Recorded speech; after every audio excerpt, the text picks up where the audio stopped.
జై శ్రీరామ్. శ్రీమాత్రే నమః. శ్రీ గురుభ్యో నమః. ఈ విశ్వావసు నామ సంవత్సరంలో గోచారంలో ఒక విశిష్టాంశం చోటు చేసుకోబోతూ ఉంది. ఈ విశిష్టాంశము నవగ్రహాల్లో ఒక గ్రహమైన, అలాగే దేవతలకి గురువైన బృహస్పతి వల్ల చోటు చేసుకుంటుంది. బృహస్పతి ఈ సంవత్సరం అక్టోబర్ 15వ తారీఖు నుంచి, అంటే 2025 సంవత్సరం అక్టోబర్ 15 నుంచి 2025 సంవత్సరం డిసెంబర్ 5వ తారీఖు వరకు ఆయన అతిచారంలోకి వెళ్తున్నారు. అతిచార గురుడు అతి బలవంతుడు అని జ్యోతిష శాస్త్రం చెప్తుంది. అతి బలవంతుడు ఏ విషయాల్లో? ద్వాదశ రాశుల వాళ్ళకి, ద్వాదశ లగ్నాల వాళ్ళకి గురు భగవానుడు అతిచారంలోకి వెళ్ళడం వల్ల ఎలాంటి ఫలితాలు చోటు చేసుకుంటాయి, ఈ విషయాన్ని ఇప్పుడు మనం చూద్దాము. ఆయన అతిచారంలోకి వెళ్తూ ఉన్నాడు. ఏ రాశిలోకి వెళ్తున్నాడు? ప్రస్తుతము ఆయన సంచారము మిథున రాశిలో ఉంది. మిథున రాశి నుంచి ఆయన కర్కాటక రాశిలోకి వెళ్తున్నారు. డిసెంబర్ 5 నుంచి మళ్ళీ డిసెంబర్ 5కి మళ్ళీ మిథున రాశికి ఆయన వచ్చేస్తారు. సో ఈ అతిచారంలో ఉన్న గురు భగవానుడు ఇచ్చే ఫలితాలు ద్వాదశ రాశుల వాళ్ళకి, ద్వాదశ లగ్నాల వాళ్ళకి ఏ విధంగా ఉండబోతూ ఉన్నాయి? కర్కాటక రాశి ఆయనకి ఉచ్చస్థానము. కర్కాటక రాశిలో గురు భగవానుడు ఉచ్చ స్థితిని పొందుతాడు. ఉచ్చ స్థితిని పొందే రాశిలోకి ఆయన అది ఇంకొక విషయం మనం ఇక్కడ గమనించాల్సింది ఏంటంటే, నోటీస్ చేయాల్సింది ఏంటంటే, మీరు ఈ సంవత్సరం చూస్తే గురు భగవానుడు, అంటే ఈ విశ్వావసు నామ సంవత్సరంలో గురు భగవానుడు 3 రాశుల్లో సంచరిస్తున్నాడు. వృషభ రాశిలో సంచారం ముగించుకొని ఆయన మిథున రాశిలోకి వచ్చారు ఈ విశ్వావసు నామ సంవత్సరంలోనే, ఏప్రిల్లోనే. అలాగే అంటే 2025 నా ఉద్దేశం. ఈ 2025లో ఆయన 3 రాశుల్లో సంచారం చేస్తారు. ఏప్రిల్ నుంచి ఆయన ఈ సంవత్సరం స్టార్టింగ్లో వృషభ రాశిలో ఉన్న గురు భగవానుడు మిథున రాశిలోకి వచ్చారు. ఇప్పుడు మిథున రాశి నుంచి కర్కాటక రాశిలోకి వెళ్తున్నారు. అంటే 3 రాశులు అన్నమాట. 3 రాశుల్లో ఆయన సంచారం 2025 సంవత్సరంలో ఆయన సాగించారు. ప్రస్తుతం ఈ అతిచారం యొక్క ఫలితాలు ద్వాదశ రాశుల వాళ్ళకి, ద్వాదశ లగ్నాల వాళ్ళకి ఎలా ఉంటుంది? ఈ అతిచార గురుడు అతి బలవంతుడు ఏ విషయాల్లో ద్వాదశ రాశుల వాళ్ళకి ఇది మంచి ఇంపాక్ట్ని క్రియేట్ చేస్తుందా, లేదంటే ఏమన్నా జాగ్రత్తలను సూచిస్తుందా? ఇవన్నీ కూడా మనం ఒక్కొక్క రాశికి విడివిడిగా తెలుసుకుందాం. సింహరాశి, సింహ లగ్నంలో పుట్టిన వాళ్ళకి, మీరు సింహరాశిలో పుట్టిన, సింహ లగ్నంలో పుట్టిన, ఇప్పుడు మీకు ఇది ఆయన 12th హౌస్లోకి వస్తున్నాడు. అతిచారంలో ఉన్న గురుడు భగవానుడు మీకు 11th హౌస్ నుంచి 12th హౌస్లోకి వస్తున్నాడు. ఇదంతా ఎలా ఉంటుందంటే, మీకు ఇప్పుడు కొంచెము డబ్బు ఖర్చు అయితే అయ్యే ఉంటుంది. మీకు ఈ లాస్ట్ 2 మంత్స్లో అయ్యే ఉంటుంది డబ్బు ఖర్చు. అది ఏ కారణాల రీత్యా అయినా సరే అవుతుంది. మీకు భయం పట్టుకుంటుంది. కొంచెం సేవింగ్స్ కదులుతున్నాయేమో, మళ్ళీ ఎలాగా ఇంత కష్టపడి మనం పోగు చేసుకున్నాము డబ్బుని, సేవింగ్స్ బ్రేక్ చేయాలంటే ఎవరికైనా బాధగానే ఉంటుంది కదా. కానీ అది మంచిగా ఖర్చు పెట్టి ఉంటారు డెఫినెట్గా. మరి మీ జన్మజాతకంలో గ్రహస్థితులు బాగోకపోతే కొంచెం ఆరోగ్యానికి పెట్టి ఉండవచ్చు, బట్ మోస్ట్లీ మంచిగా పెడతారు మీరు. అయితే మీకు బాధ ఉంటుంది, సేవింగ్స్ అంతా అవుతూ ఉన్నాయి అని చెప్పి. కానీ మీరు బాధపడక్కర్లేదు. కారణం ఏంటంటే, సేవింగ్స్ని పెంచడానికే మీకు ఆ ఖర్చులు వచ్చాయి. మీ అట్లీస్ట్ ఒక 1 మంత్ ముందు నుంచి, అంటే సెప్టెంబర్ 18th నుంచి వేసుకోవచ్చు, అక్టోబర్ 18th లోపల. దేనికైతే మీరు ఖర్చు పెట్టారో అవన్నీ మీకు శుభత్వాన్ని ఇస్తాయి. దేనికైతే మీరు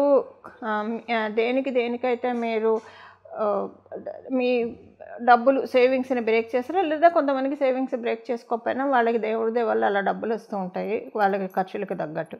సో అలా దేనికైనా సరే ఖర్చులు ఎక్కువగా పెట్టి ఉంటే కనుక ఇది మీకు ఉత్తమమైన సమయం. సో అందరికీ, కొంతమందికి మీకు 2nd హౌస్ 12th హౌస్ స్ట్రాంగ్గా ఉంటే కనుక ఖర్చులు పెట్టే అవకాశం కూడా రాకపోవచ్చు. అప్పుడు కూడా మీకు బాగుంది. అంటే ఓవరాల్గా సింహరాశి, సింహ లగ్నంలో పుట్టిన వాళ్ళకి సేవింగ్స్ మోడు స్విచ్ ఆన్ అవుతుంది. సేవింగ్స్ చేసుకోవడానికి ఇప్పుడు అది రాబోయే 6 నెలల్లో, ఇది అయిన తర్వాత రాబోయే 6 నెలల్లో ఏదో ఒక సేవింగ్ చేసుకుంటారు. మీకున్న ప్రాపర్టీస్ వాల్యూ పెరుగుతుంది. ఇది మీకు సంతోషంగా అనిపిస్తుంది. మీ సోషల్ నెట్వర్క్ పెరుగుతుంది. అందరు గుడ్ బుక్స్లో మీరు ఉండడానికి చక్కటి అవకాశం కూడా ఉంది. మీ సిబ్లింగ్స్కి చాలా మంచి సమయం. సింహరాశి, సింహ లగ్నంలో పుట్టిన వాళ్ళకి మీ సిబ్లింగ్స్కి చాలా మంచి సమయము. వాళ్ళకి ఏదైనా అంటే మీకు ఎల్డర్ సిబ్లింగ్స్, యంగర్ సిబ్లింగ్స్ చూసుకుంటే, యంగర్ సిబ్లింగ్స్కి మంచిది, ఎల్డర్ సిబ్లింగ్స్కి కూడా మంచిది. ఇద్దరికి మంచిది. ఇద్దరు వస్తారు ఇక్కడ. సో మీ సిబ్లింగ్స్కి అయితే చాలా మంచిది. అలాగే మీరు ఏదైనా ఒక జర్నీ కావచ్చు, లేదా ఏదైనా ఒక ప్లాన్ మీ లైఫ్‌కి సంబంధించిన ప్లాన్ ఒకటి తీసుకొని దాన్ని మీరు ఈ సమయంలో ఇంప్లిమెంట్ చేస్తారు.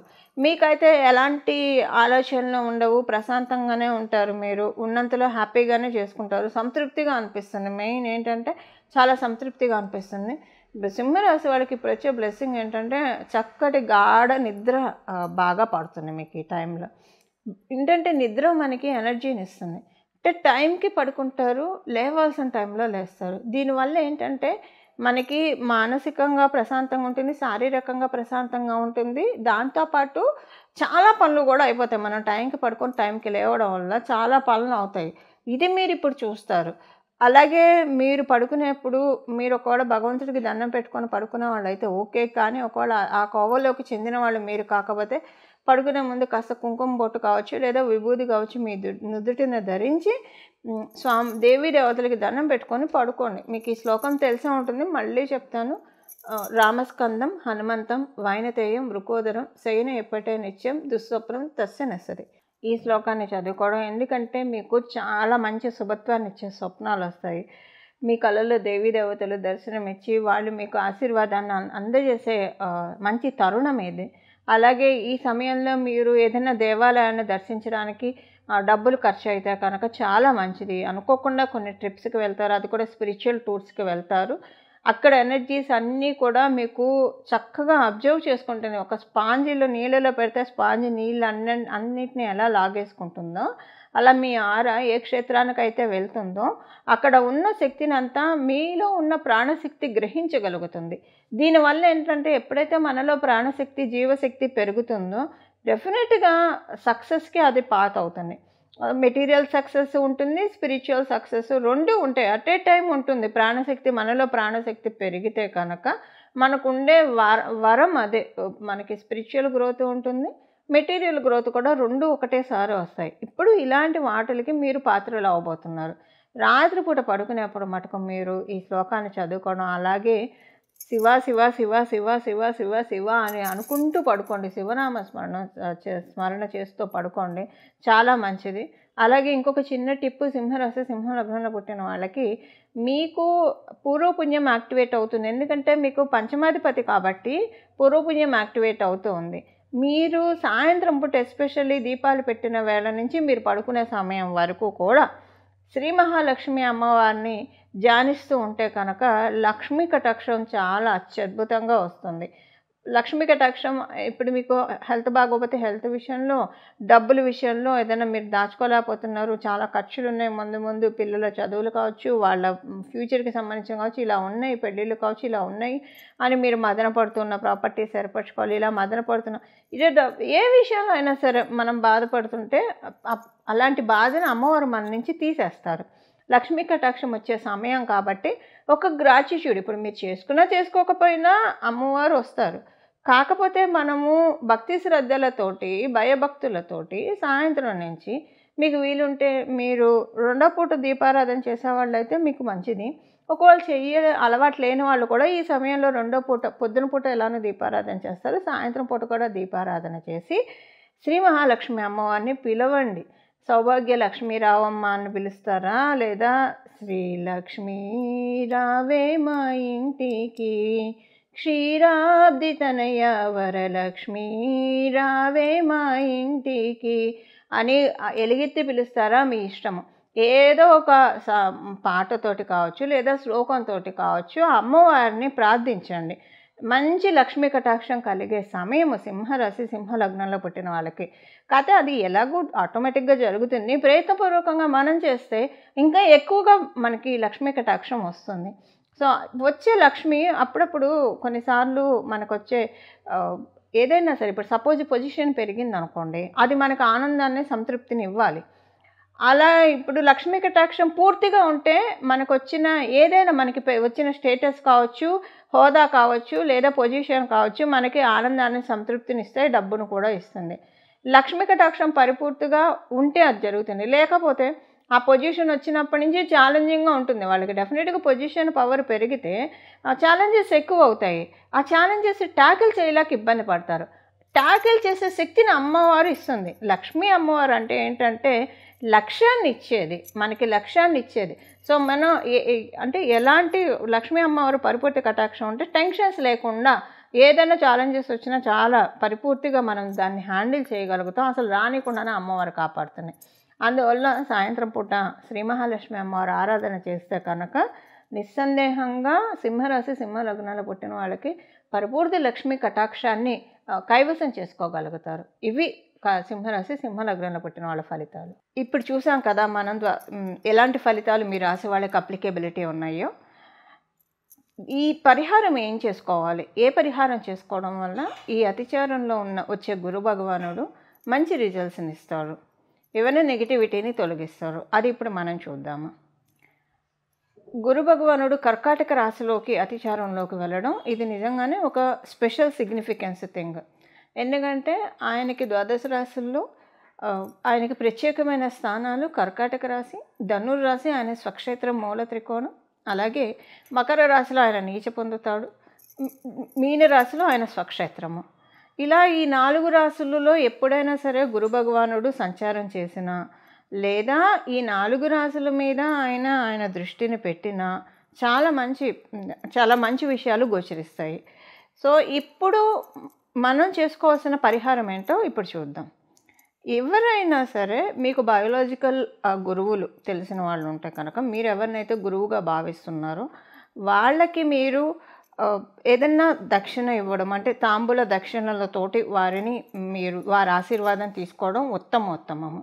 మీకు బయోలాజికల్ గురువులు ఎవరైనా తెలిసిన వాళ్ళు ఉంటాయి, మీరు ప్రవచనకారునే మీ గురువుగా భావిస్తే వారికి కావచ్చు, లేదా డే టు డే లైఫ్లో మీకు తెలిసిన ఆస్ట్రాలజర్స్ కావచ్చు, మీ ఇంటి పురోహితులు కావచ్చు, ఇలాగ లేదా మీ ఇంట్లో కూడా తల్లిదండ్రులు మించిన గురువులు కూడా ఎవరు ఉండరు. మీరు కనుక ఏదన్నా అంటే సంపాదిస్తున్న వాళ్ళైతే కనుక వారిని సంతృప్తి పరచడానికి ప్రయత్నించండి. ఇప్పుడు మనం తెలుసుకున్న ఈ గురుస్థానంలో ఉన్న వాళ్ళకి ఏవో ఒక కానుకలు ఇవ్వడం వల్ల గురుగ్రహ సంతృప్తి కలిగి తద్వారా మీకు గురు భగవానుడి యొక్క ఆశీస్సులు సత్వరంగా లభిస్తాయి.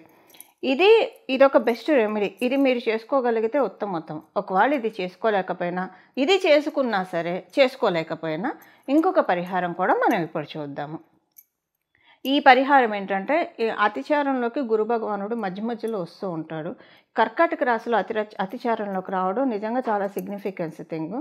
మళ్ళీ 12 సంవత్సరాల వరకు ఆయన అంటే కర్కాటక రాశిలోకి ఒకసారి వచ్చేసాక ఇంకా కర్కాటక రాశిలోకి ఆయన అతిచారంలోకి రాలేడు. మళ్ళీ 12 సంవత్సరాలు పడుతుంది ఆయన రావడానికి. అండ్ ఎందుకంటే మిగతా రాశులను కూడా చుట్టి రావాలి కాబట్టి ఇది బెస్ట్ టైంగా మీరు భావించాలి. ఇప్పుడు చూడండి, దేనినైనా సరే మనము మన భావన మాత్రం సంతుష్టుడు భగవంతుడు. మన ఆలోచనలు బట్టే మనకి జరిగేవి ఉంటాయి. యద్భావం తద్భవతి. ఇప్పుడు మీరు ఎప్పుడైనా బాగా దట్టమైన చీకటిని చూసారనుకోండి, కళలో కావచ్చు, నిజంగా కూడా కావచ్చు. చీకటి అంటే ఎవరికైనా భయం. ఒకవేళ మన మనసులో కనుక ఈ చీకటిని అమ్మవారి కురులుగా మనం భావిస్తే, అంటే అమ్మవారి కురులు కూడా ఇంత చక్కగా నల్లగా దట్టంగా ఉంటాయి అని మనం ఒక్కసారి మనసులో భావిస్తే మనకున్న భయం పటాపంచలైపోయి అమ్మవారి ముఖార విందాన్ని, అంటే ఆ ముఖార విందం కోటి కాంతులతోటి ఉంటుంది. ఆ కాంతిని మనం వర్ణించలేము. అంటే మన చుట్టూ కూడా కాంతి వెదజల్లుతూ ఉంటుంది. అంతా కూడా మన మైండ్లో ఉంటుంది. సో మన ఆలోచనలే మన ప్రణాళికలు అవుతాయి, మన ప్రణాళికలే మన సక్సెస్కి పాత్ అవుతాయి. ఇప్పుడు ఇదంతా ఎందుకు చెప్తున్నానంటే జ్ఞానప్రదాత గురు భగవానుడు కాబట్టి ఫస్ట్ ఇంకొక రెమెడీ, ఈ సమయంలో నెగిటివ్స్ ఆలోచించకండి. మీ గురించి కావచ్చు, మీ చుట్టుపక్కల ఉన్న వాళ్ళ గురించి కావచ్చు, ఏదైనా సరే నెగిటివ్స్ అసలు ఆలోచించకండి. పాజిటివ్ మైండ్ సెట్తో ఉండడానికి ప్రయత్నించండి.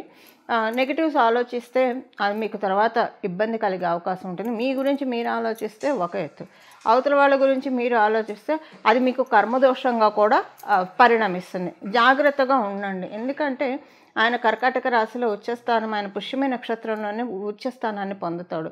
సో పుష్యమి నక్షత్రాధిపతి శనేశ్వరుడు కూడా కావడం వల్ల ఇప్పుడు ప్రతిదీ క్యాలిక్యులేటెడ్గా ఉంటుంది. శనేశ్వరుడు కూడా మీనరాశిలోనే సంచారం చేస్తూ ఉన్నారు. సో ఆలోచనలని చాలా జాగ్రత్తగా కంట్రోల్డ్గా ఉంచాలి. మనసు ఏదంటే అది ఆలోచిస్తూ ఉంటుంది. భగవంతుడి మీద మళ్లించడానికి ప్రయత్నించండి. అది ఉత్తమోత్తమము. ఇది ఒకటి. ఇది ప్రాక్టికల్ రెమెడీ.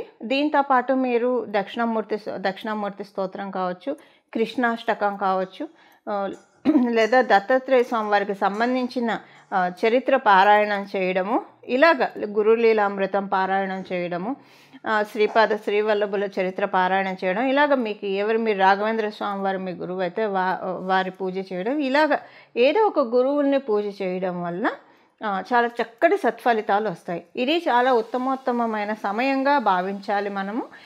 దీనివల్ల ఏంటంటే మనకి రాబోయే కాలాల్లో మంచి ఫలితాలు రావడానికి అప్పుడప్పుడు గోచారంలో ఉన్న గ్రహాలు ఇలాంటి అవకాశాలని మనకి ఇస్తూ ఉంటాయి. సో మనం అంటే ఇదంతా కూడా ముండేన్ ఆస్ట్రాలజీకి ఈ రిజల్ట్స్ అన్నీ సపరేట్గా ఉంటాయి. బట్ పర్సనల్గా మనకి మంచి జరగడానికి ఏం పరిహారాలు చేసుకోవాలో ఇప్పుడు మనం తెలుసుకున్నాము. దీన్నంతా కూడా మనమంతా కూడా సవ్యంగా వినియోగించుకొని గురు భగవానుడి యొక్క అపార కృపకి మనమందరం కూడా పాత్రులు అవ్వాలని, అవుతామని మనసారా భగవంతుని ప్రార్థిస్తూ భావిస్తూ మంగళం. నమో భగవతే వాసుదేవాయ.